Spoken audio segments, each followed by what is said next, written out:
Ya, el Senado aprobó los nombres propuestos por el presidente Boric para integrar los 3 cargos que estaban vacantes en la Corte Suprema. Se trata de Jessica González Troncoso, Mireya López Miranda, nominadas como ministras, y Jorge Pizarro Astudillo, quien asumirá como fiscal judicial. Para abordar este tema y otros de la contingencia, nos acompaña el senador del Partido Socialista, Alfonso Urresti. Senador, bienvenido a Canal 24 Horas. ¿Cómo le va? Buen día.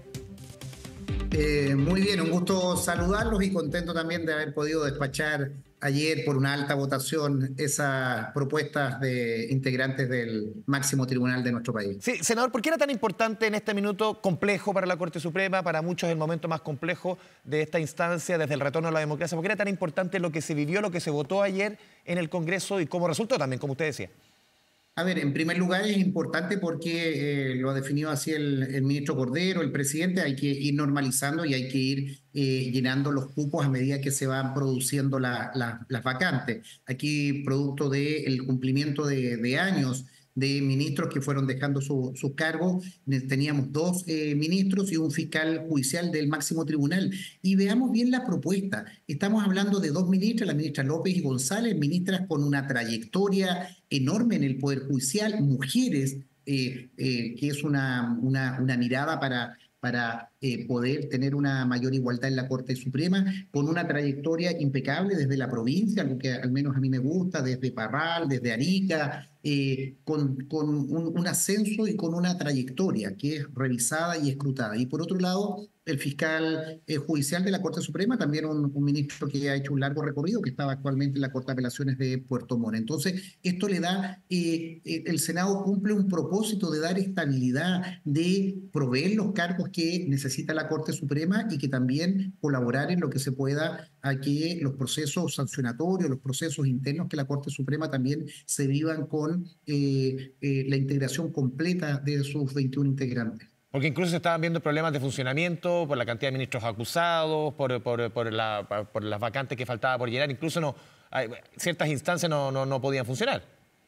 Claro, eso es inadmisible o es muy difícil de poder percibir por parte de la comunidad, porque si usted piensa que la ciudadanía está esperando que funcione la Corte de Apelaciones, que funcione la sala, y al tener una cantidad de ministros que están por la acusación constitucional o que están en un proceso de investigación o que tienen las naturales licencias u otras situaciones, no se podían integrar las salas, no se podía conformar adecuadamente cada una de ellas. Entonces, es agravar la percepción de la ciudadanía respecto de el trabajo en la sala. Con esto creo que se ayuda y creo que es la contribución que el Senado de la República tiene que hacer para que un poder del Estado tan importante como el Poder Judicial y su máxima instancia tenga plena dotación y, por tanto, funcionamiento de las decisiones que tienen que adoptar. Sí, venimos por el amplio apoyo de todos los sectores políticos. Con esta votación, senador, ¿también queda allanado el camino para otras instancias que hay que votar o queda más fácil quizás la ruta? Se lo pregunto fundamentalmente por el caso de Dorothy Pérez, para que asuma si es que es o no la próxima Contralora de la República. Llevamos casi un año, 10 meses sin Contralor oficial, entre comillas, no subrogante. Y también el sistema de nominación de jueces, de ministros. ¿Queda allanado ese camino para el nombramiento? Se ha dicho mucho, comentado mucho sobre Dorothy Pérez, y también para que se vaya allanando el camino para llegar a un sistema de nominación de ministros, de jueces, que sea más acorde con los tiempos. A ver, 2 cosas. Respecto a la Contralora General, el ministro Cordero fue muy explícito de que los procesos se van cumpliendo. Dorothy Pérez ha hecho una buena labor en el tiempo que ha estado en la Contraloría, al mando de la Contraloría, y tendrá que hacer una propuesta el Ejecutivo en un corto plazo. Creo que eso es importante, es un cargo unipersonal de un órgano contralor que es tremendamente relevante, y haremos toda la discusión y todo el escrutinio, porque acá también es importante que la ciudadanía pueda escuchar, pueda saber quién es el candidato para poder hacerlo a través de un proceso transparente. Segundo, respecto a las reformas de nombramiento, yo haría una reflexión y le pido siempre a la prensa hacer pedagogía en esto.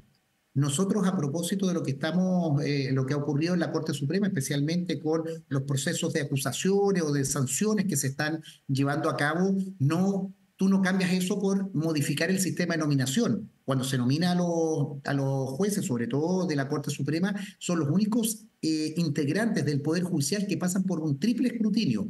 se hace una quina por parte de la propia Corte Suprema, lo revisa el Ejecutivo y luego pasa por un alto quórum del Senado. En definitiva, quien llega a la Corte Suprema tiene un escrutinio permanente, cosa que no ocurre con los jueces, lo que se llama aguas abajo, Claro. en cortes de apelaciones o jueces en que simplemente es el propio Poder Judicial quien va autogenerando ello. Entonces, hagamos una reflexión del Poder Judicial en su conjunto. En la Corte Suprema se han hecho importantes avances, el 97, 98, se integran algunos ministros que vienen de fuera, que no son de la carrera, y eso también creo que fue un tremendo aporte porque te permite integrar la visión de el mundo académico, de destacados juristas. Si alguno de ellos generó una situación de investigación, que se concentre en eso y tú no vas a cambiar el procedimiento. Entonces, yo creo que es importante hacer la reflexión de un poder del Estado, de un poder integrado por miles de funcionarios y funcionarias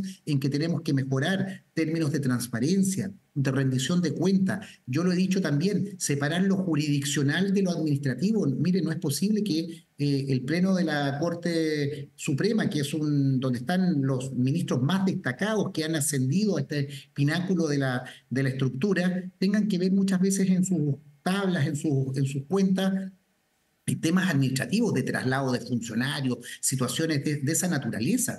Yo creo que ahí hay que abocarse a los temas jurisdiccionales, a construir jurisprudencia, avanzar en temas complejos. Entonces, hay que hacer modificaciones, pero entendamos que el sistema de nombramiento no es la estructura o lo que Ya. cambia un mejor poder judicial. No simplifiquemos. Yo lo que pido, lo digo pedagógicamente, no simplifiquemos. Alguien por ahí plantea, mire, hagamos elección popular como se hace en Como en Estados México. Unidos o en México. Ojo, yo no quiero jueces que estén haciendo en primera, segunda Claro. instancia campañas por los medios y estén de los matinales o estén haciendo propuestas permanentes altisonantes para que sean luego popularmente aceptados y por tanto electos. Yo creo que la judicatura en Chile es seria, responsable, el Poder Judicial es austero, es riguroso en trabajar, y si hay entre los miles de funcionarios quienes han cometido ilícitos o faltas, que se apliquen todos los reglamentos, pero eso no es para echar en un mismo saco a todo el Poder Judicial. Sí, senador, lo quiero llevar a otros temas, temas de la discusión política. A ver, lo primero, ¿cómo quedan las aguas en la política, siente usted, después de la acusación fallida? Ni siquiera llegó a cursarse contra el presidente Boric esta acusación constitucional. Incluso algunos argumentan esto es una suerte de vuelta de mano de lo que sucedió con Sebastián Piñera. ¿Cómo lo ve usted y cómo mira en perspectiva esas acusaciones contra Piñera 3 años, 4 años atrás? ¿Se miran distintos después del episodio vivido durante los últimos 2 días? ¿Cómo ha visto toda esa discusión? A ver, uno tiene que hacerse cargo de lo que ha ocurrido en cada momento. Creo que el gobierno del presidente Piñera, con el estallido social, generó un ambiente de crispación, de tensión en la sociedad tremendo. Yo respeto que los diputados tienen la facultad de las acusaciones constitucionales y no voy a hacer una discusión sobre ello. Pero creo que, y quiero destacar, es un adversario político, pero uno tiene que rescatar la seriedad con que el presidente de Renovación Nacional claramente señaló que eso era inadmisible, que eso es generar incertidumbre, que eso es generar equívoco por parte de lo que estaban planteando sus diputados. Y creo que en la derecha hoy día se está generando una competencia de doblar las propuestas. Republicanos hace una acusación constitucional contra Toá y va a otro sector de la derecha y dobla la apuesta y la lleva contra el presidente. Creo que ahí claramente hay una equivocación. Valoro que el presidente de Renovación Nacional, Rodrigo Galilea, haya salido claro y preciso de que eso no correspondía, se bajó, y creo que haciendo uso legítimo de las acciones constitucionales o presentaciones es no enredar la discusión, abocarnos. Tiene la ley de presupuesto ahora, que es donde tenemos que dar la discusión política, gobierno y oposición, para enrumbar el ritmo de la economía, de la sociedad, los problemas que nos convocan. Y creo que particularmente en la derecha, producto de los últimos acontecimientos, ha generado una suerte de competencia de quién es más duro, y ahí parece que Republicanos va marcando la pauta respecto de una derecha democrática que uno esperaría que tuviera un comportamiento distinto. Porque muchos argumentan en la derecha que esto fue lo mismo que sucedió cuando se hizo oposición a Piñera. ¿Cómo responde usted? No lo veo tanto así. Creo que eran otros tiempos. Creo que nosotros también hemos hecho una reflexión como socialismo democrático y habría cosas que seguramente las pensaría de una manera distinta, sin lugar a dudas. Cuando uno mira en perspectiva hacia atrás, dice, bueno, esto no debía haberlo hecho, pero si usted lleva la reflexión, claramente la acusación constitucional contra el ministro del Interior era un tema que estaba ahí Sí. vigente, que hubo que llevar adelante, y creo que también, al menos el socialismo democrático, y lo digo como senador y vicepresidente del Senado en aquella oportunidad, contribuimos a ese Mm. acuerdo del 15 de noviembre de poder salir una salida institucional. El Partido Sí. Socialista, nosotros estuvimos en eso, y eso no nos puede llevar a olvidar la situación. Y recuerdo lo que señalaba la presidenta, la senadora Allende, que vaya que es un símbolo Mm. en la historia, decía yo, nunca más vamos a tolerar la interrupción de un gobierno democrático, independiente que seamos acérrimos detractores y críticos de ese gobierno, los gobiernos democráticos Sí. terminan por las Senador, causas institucionales. en ese mismo ánimo reflexivo, ¿cómo, también amarrado un poco con usted mencionaba el tema del estallido, estas cifras que presenta ayer la encuesta CEP respecto a la adhesión de la ciudadanía, de lo que significó esto a 5 años del estallido? Claro, uno, la fotografía del momento, mucho más de la mitad de la población adhería a la movilización, a lo que estaba sucediendo, aparte del tema de la violencia, pero el tema del fondo del estallido. Hoy día uno ve los números que la gente toma distancia, que la gente ya, los que adhieren a lo que sucedió a esas movilizaciones, son los menos respecto a los que de alguna manera lo castigan. ¿Cómo ve usted ese cambio con el tiempo de la ciudadanía? Por lo menos lo dicen las encuestas. Yo creo que hay que revisarlo no con un sesgo interesado. ¿Mm? Y voy a avanzar en una reflexión. Yo creo que una serie de equívocos, especialmente en el primer proceso constituyente, en que se extremaron medidas, no se escuchó a la ciudadanía y simplemente se fue agregando elementos, y hubo un comportamiento, una propuesta que claramente la ciudadanía nos rechazó contundentemente. En el segundo proceso se cargó al otro lado y fue principalmente el Partido Republicano quien también trató de imponer. Yo creo que se hicieron visiones partisanas de mi sector sin importar lo global. Yo creo que efectivamente la gente se cansó y no mira hoy día con más distancia, pero no nos equivoquemos, y en Mm. eso también es un llamado que como políticos, pero también como medios de comunicación, como sociedad tenemos que hacer, que no eludamos temas de fondo que no hemos abordado. La desigualdad en Chile sigue existiendo. El sistema previsional, a propósito, esto de ponerse de acuerdo, no es posible. Yo no tengo la varita mágica de cuál es el sistema, pero que hay que cambiarlo y hay que mejorar las pensiones es indiscutible, y la derecha se atrinchera. Nosotros aprendimos, y lo digo también como un sistema de autocrítica, yo no voy a vacilar en ningún momento de reforzar el orden público y la seguridad en materia de delincuencia. No puede haber buenismo en situaciones de esa naturaleza, porque tenemos una situación grave en el país, crimen organizado, y tenemos que combatirlo como una política de Estado. Entonces, a mí me preocupa que por esos errores, por esa situación de maximalismo que se vivió en los dos procesos constituyentes, que nosotros digamos que eso se acabó. Hay problemas que subyacen: desigualdad, inseguridad, pensiones.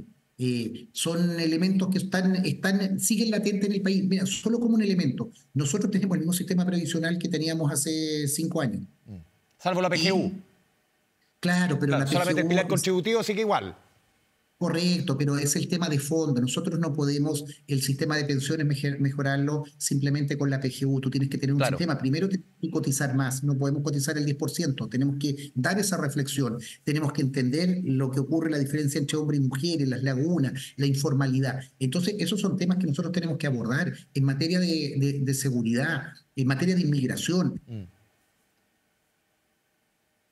Si tenemos un pequeño problema en la comunicación con el senador Durresti, sí, senador, estamos conversando con el senador del Partido Socialista, diversos temas de la contingencia. ¿Volvió? Ahí está, Aquí senador, estamos. se nos fue a hacer. Solamente nos queda una pregunta antes de ir cerrando, senador. Usted lo mencionaba también en alguna de las respuestas. Presupuesto 2025. Hay diversas prioridades que plantea el gobierno. Ayer conversaba con la ministra Vallejo, hacía el punto respecto a seguridad, gasto social. Pero le quiero preguntar sobre las dudas que generan, sobre todo en la oposición y en algunos economistas, más bien que piensan más cercanos a la oposición, sobre si es que se va a recaudar lo que el gobierno pretende que se va a recaudar. Hay dudas respecto a que la recaudación vaya a subir cerca de un 8,5% como pretende Hacienda, que definitivamente se está tirando el tejo pasado y al final se argumenta que va a tener que pasar lo que pasó este año, o está pasando, que es al final del año apretar el cinturón porque sencillamente no da. El ministro Marcel dio una explicación bastante profunda y asistimos ahí a la exposición. Nosotros tenemos hoy día una proyección de un 2,7 de crecimiento, algo que estaba sobre las expectativas. Viene un buen ciclo del precio del cobre y creo que hay más recaudación. También con las modificaciones que hemos hecho en el ámbito de impuestos internos, también debiéramos tener mayor recaudación en la elusión que había principalmente en materia tributaria. La discusión se dará durante las próximas semanas, pero al menos en la presentación creo que no puede haber una duda, puede haber legítimamente una duda, pero creo que ha sido despejada con la presentación y principalmente con el ciclo económico que llevamos. Baja en la inflación, mayor perspectiva de crecimiento, mejor comportamiento de nuestros productos de exportación, principalmente el cobre en materia internacional, van a ayudar a las arcas fiscales. Señor Durresti, le agradecemos este espacio, esta conversación con Canal 24 Horas. Que tenga una buena jornada, senador. Buen día. Chao, chao.